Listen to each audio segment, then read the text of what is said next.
South India Shopping Mall, The Wedding Mantra, Sarikotta Wedding Collection, South India Shopping Mall.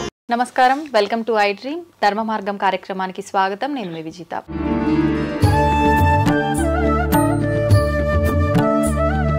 ప్రస్తుతం మనతో పాటు ఉన్నారు ఎంతో మంది గురువులని మనందరికీ పరిచయం చేసిన వాళ్ళు, ప్రముఖ ఆధ్యాత్మికవేత్త మారెళ్ళ రవిశాస్త్రి గారు. ఇప్పుడు వారితో మాట్లాడి మరిన్ని విషయాలు తెలుసుకునే ప్రయత్నం చేద్దాం. నమస్కారం అండి. నమస్తే. ఇప్పుడు చాలా మంది వాళ్ళు కోరిన కోరికలు తీరాలని చెప్పి మొక్కుకొని ముడుపులు కడుతుంటారు, మొక్కులు తీర్చుకుంటూ ఉంటారు. ఈ మొక్కులు తీర్చుకోవటం అనేది భక్తిలా చూడొచ్చు అంటారా, లేదంటే ఒక వ్యాపారంలో చూడొచ్చు అంటారా? రెండు ఉన్నాయి. నిజంగా మొక్కుల వెనక చాలా సశాస్త్రీయమైనటువంటి ఒక భక్తి మార్గము, భక్తి సిద్ధాంతము ఉంది. అయితే దాన్ని ఈ రోజుల్లో భయపెట్టి భయంతో కూడిన భక్తిని కలిగిస్తూ వ్యాపారం చేసే చాలా ఆలయాలు, పూజారులు ఉన్నారు నాకు తెలిసి కూడా. అయితే మనం దాంట్లో వెనక ఉన్న సైన్స్ ఏంటి, దాన్ని ఎంతవరకు పాటించాలి, అది ఎంతవరకు పాటిస్తే ఎంతవరకు మేలు. మనకి ఇప్పుడు ఫర్ ఎగ్జాంపుల్ నీకు ఏదో పెద్ద ఆపద రాబోతుంది, నీకు పెద్ద ఆపద, నీ లైఫ్లో ఏదో గండం రాబోతుంది, నీ కర్మానుసారం, నీ ప్రారబ్ధ కర్మానుసారం ఏదో గండం రాబోతుంది అనుకో. నువ్వు పోయి ఎవరినో ఒకరిని ఆ గండం నుంచి బయటకేసావు, ఏదో నువ్వు ఒకటి కింద పడుతుంటే వాడిని పట్టుకొని లేపావు, ఆటోమేటిక్గా నీకు రావాల్సిన గండంలో తీవ్రత తగ్గుతుంది. అంటే నువ్వు ఒక్కడికి అక్కడ ఉన్నావు కాబట్టి. అలాగే నీకేదో ఫైనాన్షియల్గా పెద్ద లాస్ రావాలి, అమ్మ నాకు ఫైనాన్షియల్గా ఏదో నష్టాన్ని వచ్చే సూచనలు ఉన్నాయి, తల్లి నాకు ఈ డబ్బు వస్తే అమ్మవారి గుడికో అయ్యవారి గుడికో నేను ఇంత ముడుపు కడతాను అన్నావు అనుకోండి. వారి లైఫ్లో ఏదో వారి ప్రారంధానుసారం వచ్చేటటువంటి దోషాలకి నువ్వు దేవుడికి దానం చేయాలనుకున్నావు కాబట్టి ఆ దానం చేయటం వల్ల ఇది పుణ్యకర్మ కాబట్టి ఇక్కడే రావాల్సిందే తొందరగా వచ్చేదానికి అవకాశం ఉంది. అంటే మనం కర్మ ప్రక్షాళన కోసం ముడుపులు కొంతమందికి ఉంటుంది, సైకలాజికల్గా భయాందోళనలు ఉంటాయి. ఏ నరసింహస్వామికో ముక్కున్నారనుకోండి, నరసింహస్వామి ఉగ్రస్వరూపం కాబట్టి ఉగ్రమైనటువంటి శక్తి ఎప్పుడైతే శరీరంలోకి వచ్చారో ధైర్యము అనేది ఉంటుంది. ఆ ధైర్యము అనేది ఉన్నప్పుడు ఆటోమేటిక్గా అక్కడ పోయేసి మనం ఆ మొక్కు చెల్లించడం వల్ల చాలా మేలే జరుగుతుంది. అలాగే ఒకటి ఏదైనా నువ్వు నెగిటివ్ కర్మ, నాకు ఇది బాధ కలుగుతుంది, లేకపోతే ఒక రోగం ఉంది, ఇప్పుడు రోగం వచ్చిన వాళ్ళు ఉంటారు, ఏ వెంకటేశ్వర స్వామికి ముడుపు కట్టుకుంటారు, నాకు ఈ జబ్బు వచ్చిన స్వామి హాస్పిటల్కి వెళ్తున్నాను చాలా సులభంగా అయ్యేటట్లు చూడు అంటే అక్కడ 2 లక్షలు అయ్యే బిల్లు కాస్త 50,000కో 40,000కో అయ్యేటట్లుగా మొక్కోవటం వల్ల జరుగుతుంది. మొక్కోవటం వల్ల ఎలా జరుగుతుంది అంటే ఇప్పుడు అదే సమయానికి చేసేది మాన్యువల్గా మనుషులే. మంచి డాక్టర్ రావచ్చు, మంచి డాక్టర్ సర్జరీ చేయొచ్చు, ఆ సర్జరీ చేసిన రోజు ఆ డాక్టర్కి మంచి మూడ్ ఉండొచ్చు, మంచి ప్రశాంతంగా ఉండొచ్చు. ప్రశాంతంగా ఉన్నప్పుడు ఒక విధానంగా ఉంటుంది, ప్రశాంతంగా లేనప్పుడు మనం చేసే పనిలో తేడాలు ఉంటాయి. ఇప్పుడు మ్యాన్ మేడ్ మిస్టేక్స్ వల్ల ఎంతమందికి ఇబ్బంది జరుగుతుంది. మొన్న ఒకరు చూశాను, నాకు తెలిసిన వాళ్ళు లో బీపీ టాబ్లెట్ రాయిపోయి హై బీపీ టాబ్లెట్ రాశారు. సింపుల్ 3 రోజులకి ఏమి కళ్ళు తిరిగి ఇంకా కూలబడుతుంటే ఏంది అంటే రివర్స్ అయింది అన్నమాట. ఈ టాబ్లెట్ అంటే ఆటోమేటిక్గా తెలిసింది అనమాట.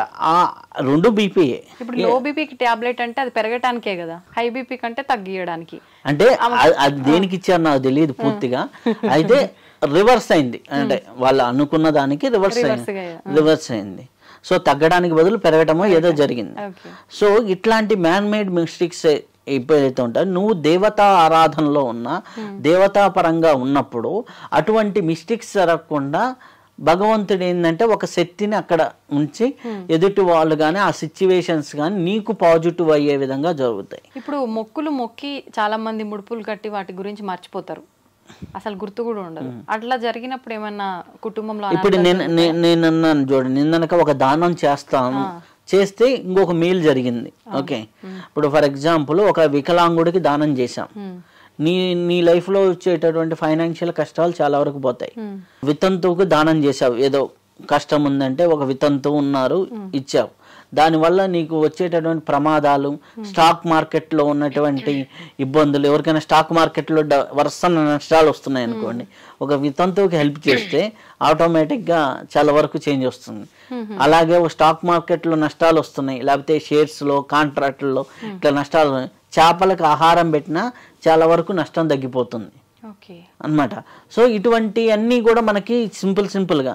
అలాగే వెళ్ళి ఉగ్రదేవత టెంపుల్స్ అంటే దుర్గా అమ్మవారు, చండీ అమ్మవారు ఇట్లాంటి గుళ్ళల్లో నమస్కారం పెట్టుకొని చండీ అమ్మవారికి మొక్కున్నా కానీ తగ్గిపోతాయి అక్కడ వచ్చే నష్టాలు. అలాగే మనకి సపోజ్ మానసిక ఆందోళనలు, మానసికమైనటువంటివి ఉన్నాయి, వాటికి దత్తాత్రేయుడు, మనకి గానుగాపూర్ వెళ్ళండి ఈ దుష్టపీడ ఇటువంటివన్నీ పోతాయి అనేది ఉంటుంది. ఓకే, అలా ఒక్కొక్క క్షేత్రంలో ఒక్కొక్కటి ఉంటుంది. దానికి అంతవరకే.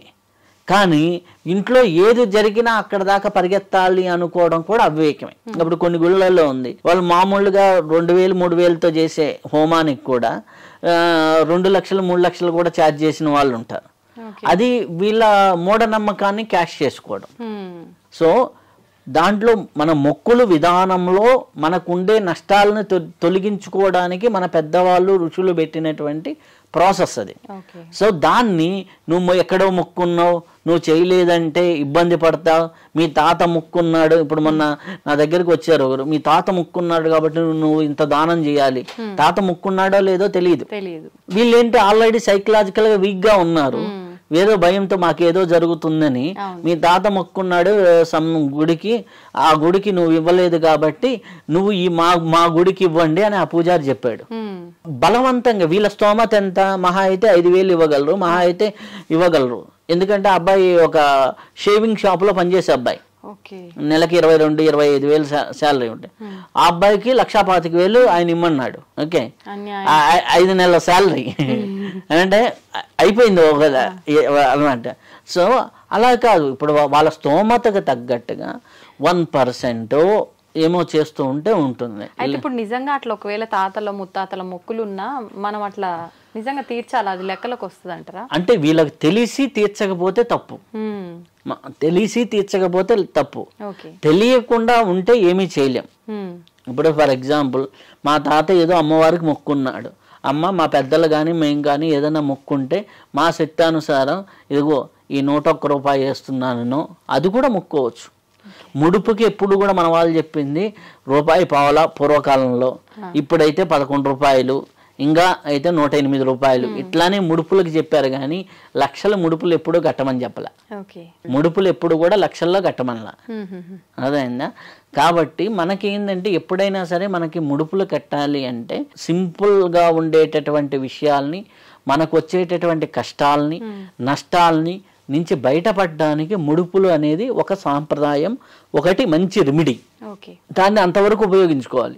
దాన్ని ముడుపుకి 1,00,000 రూపాయలు ముడుపు కట్టాలి, 50,000 ముడుపు కట్టాలి అనేది ఎక్కడా లేదు. ముడుపుకి ఏంది 11 రూపాయలు, 108 రూపాయలు మినిమం అమౌంట్.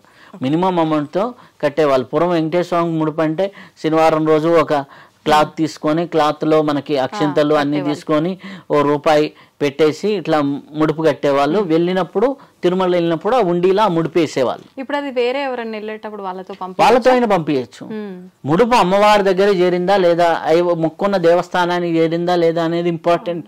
ఇప్పుడు అట్లా కొంతమంది మీరు అన్నట్టుగా కట్టి పక్కన పెట్టి కొన్ని సంవత్సరాల పాటు ఎప్పుడైనా చేర్చవచ్చు, ఎప్పుడైనా చేర్చు, మరీ ఎక్కువ లేటు కాకుండా. ఇప్పుడు మీకు ఇప్పుడు ఫర్ ఎగ్జాంపుల్ ఒకరు ఒక సంతానం కలగాలని ముడుపు కట్టాడు, సంతానం కలిగింది, సంతానం కలిగినా గానీ ఇంకా తీర్చలేదనుకోండి. మీకు సత్యనారాయణ వ్రత కథలో 3వ కథ అదే కదా. ఆ అమ్మాయి సంతానం కలిగితే వ్రతం చేస్తానని మొక్కున్నారు, సంతానం కలిగింది. నామకరణం రోజు వచ్చి భార్య అడుగుతుంది, నామకరణం రోజు వచ్చి భార్య అడిగితే ఇప్పుడే నామకరణాది ఇత్యాది కార్యక్రమాలు జరిగినాయి కదా, నేను ఇప్పుడు ఖర్చు అయింది, అమ్మాయి వివాహం అప్పుడు అన్నారు. అమ్మాయి వివాహం అప్పుడు కూడా మర్చిపోయారు. మర్చిపోయిన తర్వాత ఎన్నో తర్వాత ఇబ్బందులు వచ్చినాయి. ఇబ్బందులు ఏంటి అంటే సత్యనారాయణ స్వామి వెళ్ళి కష్టాలు పెట్టలా, వాళ్ళ జీవితంలో ఈ ముడుపో ఇది చేస్తానంటం వల్ల కొన్ని కష్టాలు తొలగిపోయి ఉంటాయి తాత్కాలికంగా. ఆ కష్టాలకి నువ్వు అక్కడ రెమెడీ చేయలేదు కాబట్టి ఆటోమేటిక్గా వాళ్ళ కర్మ వాళ్ళకు ఓపెన్ అయిపోతుంది, వాళ్ళ కర్మ వాళ్ళకు ఓపెన్ అవుతుంది. ఇప్పుడు ఫర్ ఎగ్జాంపుల్ ఒకరికి బి విటమిన్ లోపం ఉంది, బి విటమిన్ లోపానికి సంథింగ్ ఏదో టాబ్లెట్ వేసుకున్నావు, లేకపోతే ఫుడ్లో ఏదో తీసుకున్నావు, తీసుకున్న తర్వాత కొంతకాలం తీసి ఆపేసావు.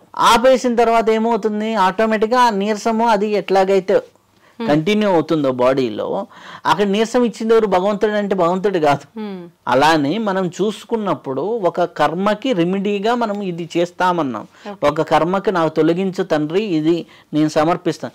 ఎప్పుడైతే సమర్పిస్తా అన్నావు నువ్వు ఒక దైవ కార్యం చేశావు కాబట్టి నీకు వచ్చే కష్టాన్ని ఒకటి తొలగిస్తాడు భగవంతుడు, ఒక చిక్కుముడిని తీస్తాడు. ఆ చిక్కుముడిని తీసిన తర్వాత నువ్వు అది కంఫర్ట్ని ఎంజాయ్ చేస్తూ ఇది మర్చిపోయావు అనుకోండి, నాకెందుకురా ఎన్ని రోజులు ఓపెన్ చేశానని ఆ ప్రకృతి శక్తులు మళ్ళీ వదిలేస్తాయి. వదిలేసినప్పుడు నీ చిక్కుముడి నీకే పడుతుంది, నీ చిక్కుముడి నీకే పడుతుంది. మళ్ళీ అనుభవించాలి తప్పదు. నీ అనుభవించే కర్మని 10 మందికి అన్నదానం చేస్తావు. అన్నదానం చేయడం వల్ల నీకెప్పుడూ అన్నం దొరకని కష్టం తీరుతుంది, నీ లైఫ్లోనూ ఎవరికో తీరుతుంది. అదే బాగా ఆకలిగా ఉన్నవాడికి అన్నదానం చేసావు అనుకోండి, ఒక మంచి సాధువుకో ఎవరికో, అబ్బా తరతరాలు చల్లగా ఉన్నాయనా అన్నారు అనుకోండి, ఆటోమేటిక్ తరతరాలుగా వాళ్ళకి ఆహార లోపం అనేది లేకుండా పోతుంది.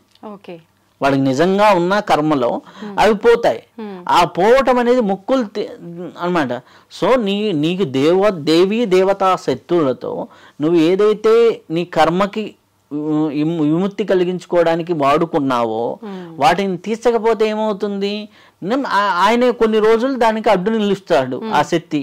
తర్వాత ఏమవుతుందో 3 ఏళ్లకో 4 ఏళ్ల తర్వాత ఆయన ఇప్పుడు ఇన్ని రోజులు నిలిచాను అది రాలేదు కదా అన్నట్టుగా వదిలేశారనుకోండి, గుర్తు చేయడానికి మళ్ళీ గుర్తు చేయడానికి కాదు, ఆ ముడి చిక్కుముడి పడుతుంది.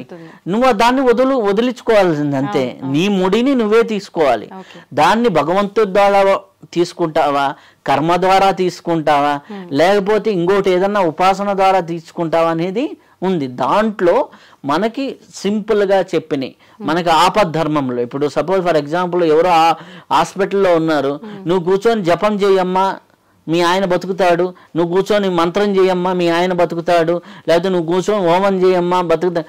అక్కడికి హాస్పిటల్లో ఎమర్జెన్సీ సిచ్యువేషన్లో ఉన్నప్పుడు నువ్వు ఒక ముడుపు కట్టమ్మా దేవుడికి మనస్ఫూర్తిగా 2 నిమిషాలు 5 నిమిషాలు అయిపోయినాయి, మాకు అన్నీ తగ్గితే వెంకటేశ్వర స్వామి దగ్గరికి వస్తాను లేకపోతే అమ్మవారి దగ్గరికి వస్తాను అని కట్టడానికి పెద్ద టైం పట్టదు. కాబట్టి అట్లాంటి సిచ్యువేషన్స్లో ముడుపు అనేది ప్రాసెస్, మొక్కు అనేది ప్రాసెస్. అవి తీర్చుకోవడం అనేది ఉండే. ఒక్కోసారి మనము సపోజ్ ఫ్లోలో పెద్ద మొక్కుతుంటాం.